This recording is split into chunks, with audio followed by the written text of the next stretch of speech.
Paris continue de battre des records de fréquentation. La capitale française et sa banlieue ont accueilli plus de 40 millions de visiteurs au total l'an passé, de 159 nationalités différentes. Car la croissance du tourisme parisien est essentiellement étrangère, comme nous l'explique le François d'Apremont, hôtelier dans le 8e arrondissement. Donc toute la clientèle du Golfe qui vient plutôt l'été à Paris, je pense que c'est une tradition, c'est certainement pour échapper à la chaleur et puis ça se fait. Cette clientèle aime particulièrement les Champs-Élysées pour le shopping, pour les avenues luxueuses, l'avenue Montaigne, les Champs-Élysées, l'avenue Georges V, etc. Donc on sent vraiment une surreprésentation des gens qui viennent de Dubaï, des Émirats Arabes Unis, d'Arabie Saoudite, Oman, Qatar, etc.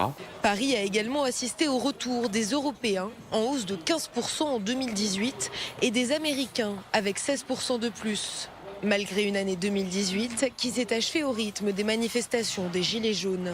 Les Gilets jaunes, oui, on en a beaucoup souffert puisqu'on est à 100 mètres de l'étoile et qu'on était au cœur des incidents. Ce qui veut dire que tous les week-ends pendant 4 mois ont été très pénalisés et que j'estime la perte de chiffre d'affaires de l'ordre de 15%. On a plus souffert à l'époque avec les attentats, la succession d'attentats qu'on a connus en France entre 2015 et 2016, surtout avec le point fort du Bataclan, où là on a mis 18 mois à récupérer.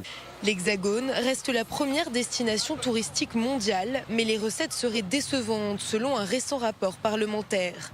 Avec quelques 55 milliards d'euros de recettes tirées de l'activité touristique, la France n'arrive qu'à la 3e place du podium, derrière les États-Unis et l'Espagne. Évidemment, on essaie d'avoir des touristes de plus en plus contributifs et qui vont dépenser plus, donc rester plus longtemps aussi sur la ville en question et d'ailleurs sur l'ensemble du territoire, dépenser dans les boutiques en termes de shopping et autres. Donc après, c'est très variable en termes de population.